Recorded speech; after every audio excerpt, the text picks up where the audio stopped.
Hi all, എല്ലാവരും സുഖമായിട്ടിരിക്കുന്നു.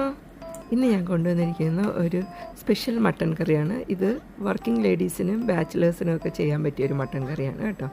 ഒത്തിരി വലിയ ഇൻഗ്രീഡിയൻസ് ഒന്നും ഒത്തിരി ഇല്ല. നമുക്ക് പെട്ടെന്ന് കയ്യിലുള്ള കാര്യങ്ങളൊക്കെ വെച്ച് ചെയ്യാൻ പറ്റിയൊരു സിമ്പിൾ മട്ടൻ കറിയാണ്.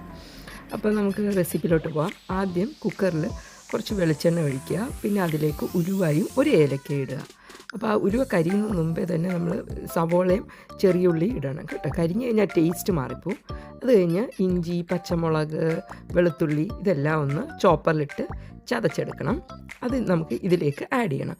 അപ്പോൾ ഒരു ലൈറ്റ് ബ്രൗൺ ആകുന്നവരെ നമുക്കൊന്ന് ഇത് വഴറ്റി കൊടുക്കുക. അതിലേക്ക് മസാലയ്ക്ക് വേണ്ടി ഞാൻ 2 സ്പൂൺ പെരിഞ്ചീരകവും ഞാൻ കുരുമുളകും 2 സ്പൂൺ ഇടുന്നുണ്ട്. പക്ഷേ ഇതിൽ ഞാൻ 1 സ്പൂണേ വീഡിയോയിൽ കാണുന്നുള്ളൂ. 1 സ്പൂണും കൂടി ഇട്ടിട്ടുണ്ട്. അപ്പോൾ 2 സ്പൂൺ തന്നെ ഇടണേ. കുരുമുളകിൻ്റെ എരിവ് വേണം, കാരണം നമ്മൾ കൂടുതൽ മുളക് പൊടി ഒന്നും ചേർക്കുന്നില്ല ഇതിലേക്ക്. പിന്നെ മഞ്ഞൾപ്പൊടി, 1 സ്പൂൺ മല്ലിപ്പൊടി, 1 സ്പൂൺ മുളക് പൊടിയാണ്, കാശ്മീരി മുളക് പൊടിയാണ് ചേർത്തിരിക്കുന്നത്. അതിനുശേഷം 1 സ്പൂണ് ഗരം മസാലപ്പൊടി. അപ്പം ഇത് ഇത്രയേ ഉള്ളൂ, പൊടിയുടെ ഐറ്റംസ് ഇത് ഇത്രയേ ഉള്ളൂ. അത് കഴിഞ്ഞ് ഇത് നന്നായിട്ട് ആ പൊടിയുടെ പച്ചച്ചോവ മാറുന്നവരെ നന്നായിട്ട് വഴറ്റണം. അതിലേക്ക് നമുക്ക് 1 തക്കാളി, ഞാനിത് വലിയ തക്കാളിയാണ് എടുത്തത്. നിങ്ങളുടെ ചെറുതാണെങ്കിൽ ചെറിയ 2 തക്കാളി എടുക്കുക. അതും ഇട്ട് നന്നായിട്ട് ആ തക്കാളിയുടെ ആ ഒരു ഇത് മാറുന്നവരെ നന്നായിട്ട് വഴറ്റണം. അത് കഴിഞ്ഞ് നമുക്ക് മല്ലിയിലയാണ് ഞാൻ ചേർത്തിരിക്കുന്നത്. പിന്നെ കറിവേപ്പിലയും കുറച്ച് ചേർക്കണം. പിന്നെ ഇതിലേക്ക് കഴുകി വെച്ച് മട്ടൺ നമുക്ക് ആഡ് ചെയ്യാം.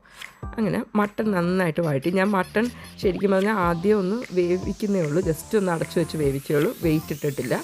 കാരണം അതിന് ശേഷം നമുക്ക് മട്ടണിൽ നിന്ന് കുറച്ച് വെള്ളം ഇറങ്ങിയതിന് ശേഷം നമുക്ക് വെയിറ്റ് ഇട്ട് ചെയ്താൽ മതി. അപ്പോൾ ടേസ്റ്റ്, മട്ടണിന് നല്ല ടേസ്റ്റും ഉണ്ടാകും കേട്ടോ. ഇങ്ങനെ ചെയ്ത് നോക്ക് നിങ്ങൾ.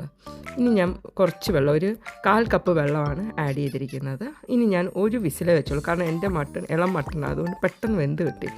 അതുകൊണ്ട് 1 വിസിലേ ഞാൻ വെച്ചോളൂ. അതിന് ശേഷം ഞാൻ കുറച്ച് ഉരുളക്കിഴങ്ങ് ആഡ് ചെയ്യുന്നുണ്ട്, കാരണം എനിക്ക് ഉരുളക്കിഴങ്ങ് ഇഷ്ടമായതുകൊണ്ട് ഞാൻ ആഡ് ചെയ്യുന്നു. ഇത് 1/2 കിലോ മട്ടൻ്റെയാണ് കേട്ടോ. അപ്പം ഉരുളക്കിഴങ്ങൊക്കെ ആഡ് ചെയ്യുമ്പോൾ നമുക്ക് കറിയുടെ ക്വാണ്ടിറ്റി നമുക്ക് കൂട്ടാം. അത് കഴിഞ്ഞ് നമുക്ക് ഇനി ഞാൻ ഉപ്പ് ആഡ് ചെയ്യുന്നുണ്ട്, കാരണം ഞാൻ ഉപ്പ് വേവിച്ച് കഴിഞ്ഞതിന് ശേഷം ഉപ്പ് ആഡ് ചെയ്യത്തുള്ളൂ മട്ടണിലും ചിക്കനിലും ഒക്കെ. അതൊരു പ്രത്യേക ടേസ്റ്റായിട്ട്. പിന്നെ ഞാൻ 1 കപ്പ് തേങ്ങാപ്പാൽ പൊടിയാണ് ആഡ് ചെയ്തിരിക്കുന്നത്. അത് ചെയ്തതിന് ശേഷം നമുക്ക് കുറച്ച് കറിവേപ്പില ഇടുക. അതിനുശേഷം ഇത് കുറച്ച് നേരം ചീനച്ചട്ടിയിലാണ് ഞാൻ മാറ്റിയത്. പിന്നീട് അത് കുറച്ച് നേരം വെന്തതിന് ശേഷം, ഉരുളക്കിഴങ്ങൊക്കെ വെന്തതിന് ശേഷം ലാസ്റ്റ് എല്ലാം ഒന്ന് ചെക്ക് ചെയ്യുക, നമ്മുടെ എരിവും എല്ലാം കറക്റ്റാണോ, ഉപ്പൊക്കെ കറക്റ്റാണോ എന്ന് നോക്കുക. അതിനുശേഷം നമുക്ക് ഫസ്റ്റ് കോക്കനട്ട് മിൽക്ക് ഒഴിക്കുക. പിന്നെ ഇപ്പം ഞാൻ ഇട്ടത് സർവ്വസുഗന്ധിയുടെ ഇലയാണ്. അപ്പം നമ്മുടെ മട്ടൻ കറി റെഡിയായി കഴിഞ്ഞു.